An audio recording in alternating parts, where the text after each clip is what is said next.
हमारे बीच में आज मौजूद हैं मध्य प्रदेश शासन के स्वास्थ्य मंत्री डॉक्टर प्रभुराम चौधरी जी, जिन्होंने प्रदेश की स्वास्थ्य व्यवस्थाओं को काफी ज्यादा अच्छे तरीके से जो है बांध के रखा है, आगे बढ़ाया है। जोरदार तालियों से आप सभी स्वागत कीजिए यहाँ पर मध्य प्रदेश के स्वास्थ्य मंत्री डॉक्टर प्रभुराम चौधरी का। मैं चाहूंगी कि जोरदार तालियों के बीच उनका आगमन हो और वो आपसे आकर यहाँ पर इंटरैक्शन करेंगे। डॉक्टर प्रभुराम चौधरी सर, जोरदार तालियां हो जाए एक बार।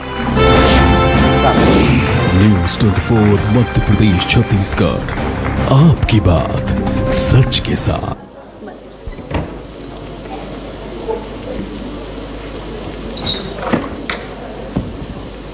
नमस्कार सभी के लिए। आज न्यूज़ 24 के चैनल के द्वारा जो एजुटैक का आयोजन किया गया है, जहां हमारे यूथ के लिए, बच्चों के लिए आगे उनके भविष्य में कैसे और कैरियर बेहतर बना सकते हैं, उसके संबंध में ये कार्यक्रम आयोजित किया गया है। तो मैं न्यूज़ 24 के सभी पत्रकार साथियों को, चैनल को भी धन्यवाद देता हूँ।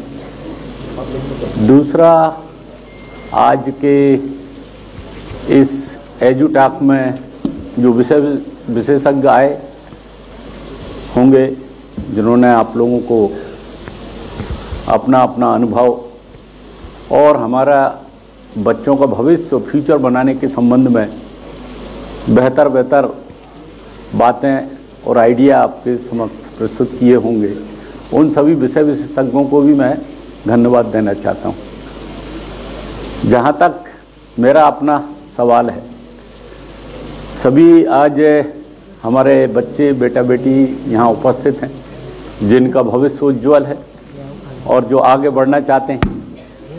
हम सब जानते हैं कि जिस तरीके से देश के अंदर आज, अगर हम कहें पूरी दुनिया में सबसे ज़्यादा अगर यूथ पॉपुलेशन है तो हमारे भारत के अंदर है।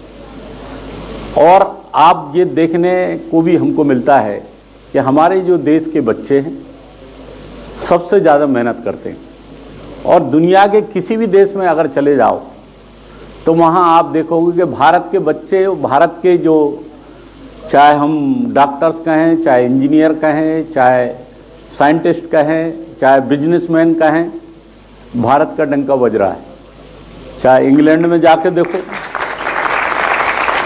चाहे आप अमेरिका में देखो, चाहे जर्मनी में देखो, जो भी डेवलप्ड कंट्री हैं, उनमें जिस तरीके से भारत के, हमारे यहाँ के युवाओं ने अपनी मेहनत की दम पर भारत का शान बढ़ाई है, भारत की, और आगे बढ़े हैं। मैं तो आप लोगों से यही कहना चाहता हूँ, जो बच्चे हैं, कि जो मन में जो है, जो मन में थाट है, जो सोचते हैं, जो जिज्ञासा है, उसको लेकर आप आगे बढ़ें और उस पर ही मेहनत करें। जो आपकी पसंद है सब्जेक्ट, शुरू से ही क्या होता है कि मैं तो एक गांव से आया हूँ, जिस गांव में मैं पैदा हुआ, जब मैं पैदा हुआ था तो उस गांव में कोई स्कूल नहीं था।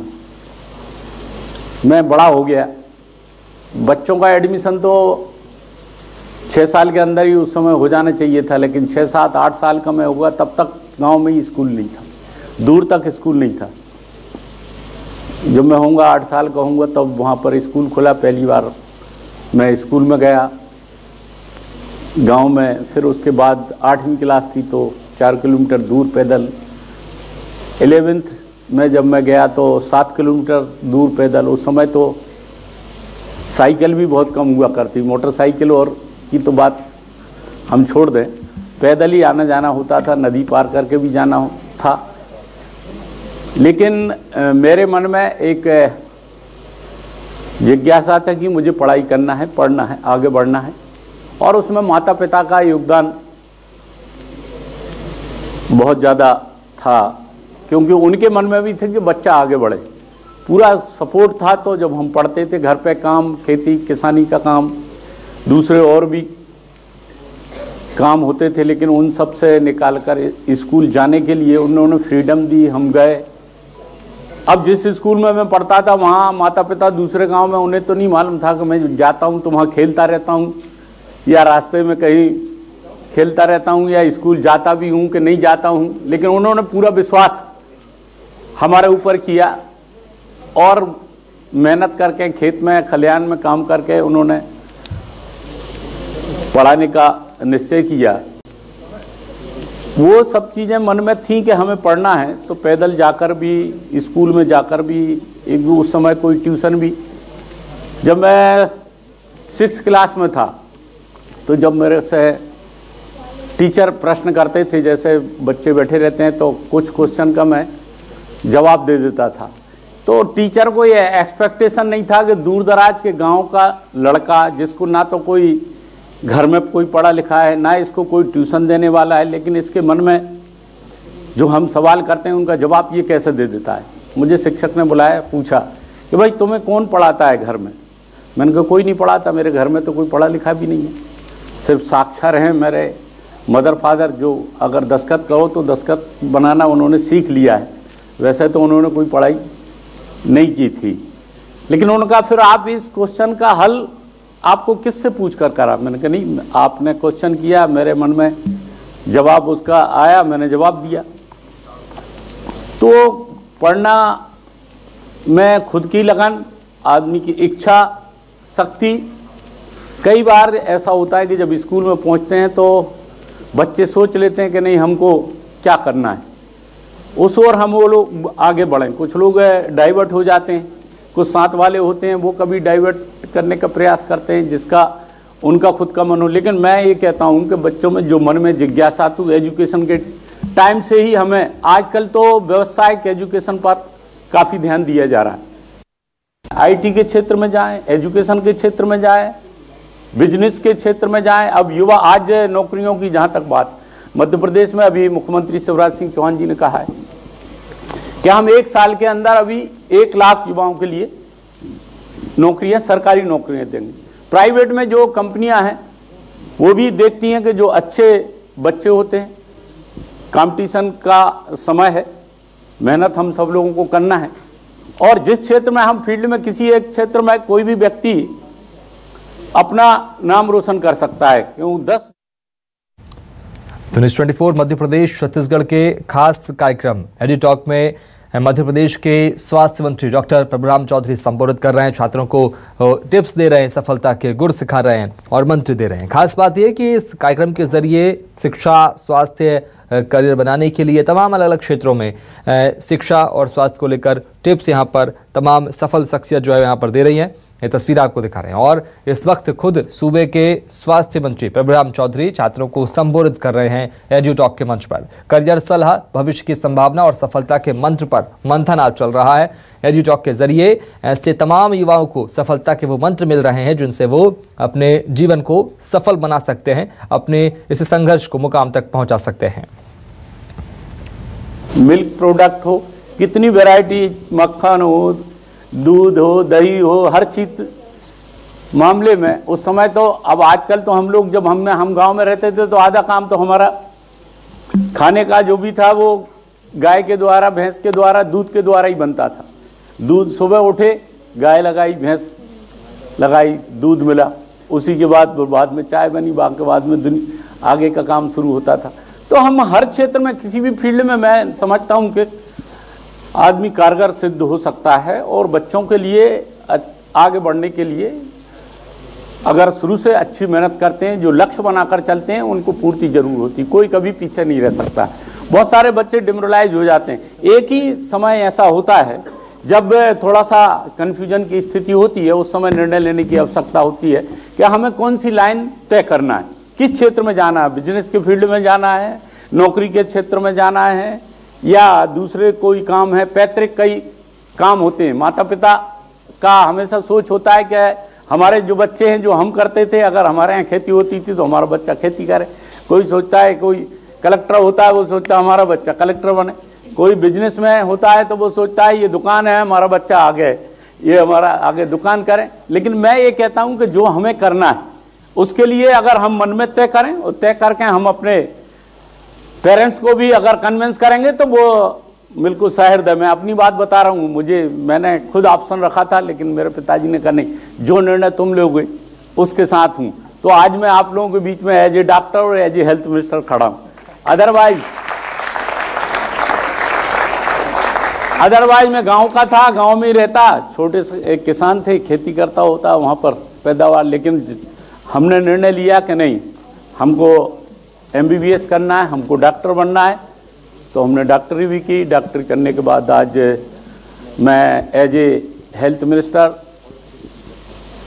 काम कर रहा हूँ और सरकार में माननीय मुख्यमंत्री जी शिवराज सिंह चौहान जी ने मुझे आज हेल्थ मिनिस्टर बनाया। मैं समझता हूँ कि मैं डॉक्टर हूँ, तो मुझे इसमें काम करने की ज़्यादा आवश्यकता भी हो और सरकार ने भी और पार्टी ने भी मुझसे अपेक्षा ही की। तो इसलिए मैं बहुत ज़्यादा रात दिन मेहनत करने का प्रयास करता हूँ। काफ़ी कुछ हमने 2 साल के अंदर काम करने का हमने प्रयास किया। जो देखते हैं हम फील्ड के अंदर, गांव में अभी कहीं अस्पतालों की कमी थी, तो पहले अस्पताल खोलना है, अस्पताल स्टाफ की कमी, स्टाफ डॉक्टर्स की कमी, उसको पूर्ति करना है, दवाइयों की। तो हर फील्ड में हम लोग है ना काम। अभी आप देखना कि मेरे लिए तो जैसे ही मैं स्वास्थ्य मंत्री बना और कोविड आ गया, ये कोविड पहले कभी था ही नहीं, तो ये मैं बता रहा था, तो उसमें हम आगे बढ़े। मैं आप लोगों से ये कहना चाहता हूं कि जिस फील्ड में आप लोग हैं, अच्छे से आप लोग करें, सोच विचार कि आपका जो लाइन है उसको तय करें और कभी डिमोरलाइज ना हो। कई बार सफलता असफलता आती रहती है। एक बार आपने सोचा, कहीं आप सक्सेस नहीं हुए, तो आप उससे लाइन से हटे नहीं, दोबारा प्रयास करें। 3 बार भी लोग प्रयास कर सकते हैं और आगे बढ़ के, कई हमने ऐसे बच्चों को आगे बढ़ते देखा है कि जो लोग पहले अगर कहीं सफल नहीं हुए तो दोबारा सफल हुए। डिमोरलाइज हो जाते हैं लोग, फिर वो लाइन चेंज कर देते, बाद में फिर सोचते हैं कह रहे मैंने गलत चेंज कर ली, वो तो वही ज़्यादा ठीक थी। इसलिए जिसको तय करें उसमें मेहनत करें, आप लोग आगे बढ़ेंगे। मध्य प्रदेश का, देश का आज भविष्य, आज दुनिया में, जैसा कि पहले भी भारत विश्व गुरु था और अभी भी विश्व गुरु ही बन सकता है पूरा। आज मेहनत के साथ में हम लोग, हमारे देश का भविष्य, भारत का भविष्य, मध्य प्रदेश का भविष्य आप लोगों के ऊपर निर्भर है। आप जिस तरीके से आगे बढ़ोगे, देश वैसा ही बढ़ेगा जिस तरीके से। उसमें पूरा मैं समझता हूँ कि सबका सहयोग इसमें मिलता है। आज मैं आप लोगों से यही कहना चाहता हूँ कि आप लोग खूब पढ़िए, अपने स्वास्थ्य का भी पूरा ध्यान रखिए। स्वास्थ्य भी बहुत महत्वपूर्ण है। कभी कभी क्या होता है, बचपन से ही कभी माता पिता भी, हम लोग अभी सब एजुकेटेड करते रहते हैं हेल्थ डिपार्टमेंट की तरफ से। कभी टीकाकरण, अभी मैं 2-3 दिन पहले था, तो जो लोग बच्चे जिनको MR नहीं लग पाया था, मीजल रुबेला के टीकाकरण, उसको सबको छांट कर उन सबके बच्चों के लिए टीकाकरण हो जाए। अभी कोविड के समय आपने देखा कि शुरुआत में जब कोविड की वैक्सीन बनी तो लोग लगवा ही नहीं रहे थे, कोई समझ ही नहीं रहा था उसको। लेकिन जब उसका असर हुआ, जब समझाया, तो लोगों को समझ में आया। हेल्थ डिपार्टमेंट ने भी खेतों में जाकर वैक्सीन लगाई और आज अपन कह सकते हैं कि 99% लोगों को वैक्सीनेट किया, फर्स्ट डोज भी, सेकंड डोज भी और प्रिकॉशंस डोज भी लगा। और जितना अच्छा मध्य प्रदेश में काम हुआ कि देश की पार्लियामेंट की कमेटी आई और उसने वहां जाकर दिया कि और प्रदेशों को भी मध्य प्रदेश से अनुसार काम करना चाहिए। तो काम अगर हम लोग करते हैं अच्छे से, क्षेत्र में बच्चे हमारे हैं, युवाएं, अगर बिजनेस के क्षेत्र में जाना आप उसमें भी जाइए, उसमें भी काफ़ी अपार संभावनाएं युवाओं के लिए। मध्य प्रदेश की सरकार अब हर साल, हर महीने एक स्वरोजगार मेला 1 तारीख को लगाती है और उसमें युवाओं के लिए बैंकों के द्वारा बातचीत करके उनको ऋण उपलब्ध कराना। बहुत सारे क्षेत्र में, जिस क्षेत्र में लोग आगे बढ़ना चाहते हैं, तो रोजगार मांगने वाले नहीं, रोजगार देने वाले भी बनते हैं। कोई 10 लोगों को रोजगार दे रहा है, कोई 20 को रोजगार दे रहा है। खुद को तो रोजगार लगे ही लगा है, लेकिन हम दूसरों को भी रोजगार दे सकते हैं। तो किसी भी फील्ड में आगे बढ़ने के लिए बहुत जरूरी है कि हम लोग स्वस्थ रहें।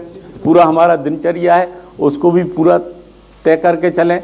माता पिता जो सही सलाह देते हैं उसको हम लोग माने।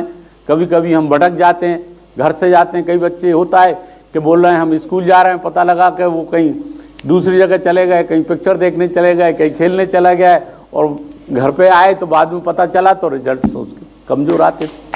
इन सब चीज़ों पे हमें ध्यान देने की आवश्यकता है यही मेरा आप लोगों से सुझाव है। और मैं उम्मीद करता हूँ जब वह प्रभुराम चौधरी एक छोटे से गांव से निकल के आकर डॉक्टर बन सकता है, हेल्थ मिनिस्टर बन सकता है, तो आप लोग तो भोपाल में पढ़ रहे हो ना सब लोग। बहुत बहुत धन्यवाद सर, आपका बहुत बहुत धन्यवाद। और ये तालियां बता रही हैं। आप लोग आगे बढ़ें, स्वास्थ्य के क्षेत्र में, एजुकेशन के क्षेत्र में अपना कैरियर अच्छा चुने, अच्छे एडमिनिस्ट्रेटर भी बन सकते हैं, अच्छे आप बिजनेसमैन भी बन सकते हैं, उद्योग भी। अभी मुख्यमंत्री जी यहाँ पर आप कुछ दिनों में इंदौर के अंदर भी विदेश से लोगों को बुला रहे हैं कि आए, यहाँ उद्योग स्थापित हैं आईटी के क्षेत्र में, अन्य क्षेत्रों में, जिससे हमारे युवाओं की संभावनाएं भरी हुई हैं। और आप लोग पूरी मेहनत करें, यही मेरी शुभकामनाएं हैं। और मेरे लायक कभी कोई आप लोगों को आवश्यकता हो तो मैं आप लोगों से कहूँगा कभी भी किसी भी समय आपका स्वागत है, हम आपके साथ हैं। और हमारे मध्य प्रदेश का तो नंबर 1 बनेगा ही, भारत जिस तरीके से बढ़ रहा है, और हमारे युवा भी मध्य प्रदेश का नाम, अपने परिवार का नाम रोशन करेंगे। फिर से मैं न्यूज़ 24 चैनल के सभी जो भी मालिक कहें या पत्रकार बंधु कहें, उन सब के लिए भी बहुत बहुत धन्यवाद कि आपने इस तरीके का कार्यक्रम आयोजन किया।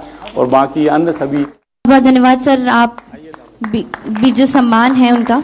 इसके बाद मैं बुलाना चाहूंगी मिसेस प्रियंका गोस्वामी जी को, जो कि एडमिनिस्ट्रेटर हैं शुभदीप कॉलेज ऑफ नर्सिंग के। ये सभी कॉलेजेस जो हैं ये स्वास्थ्य सुविधाओं और जो है मेडिकल एजुकेशन के लिए जाने जाते हैं।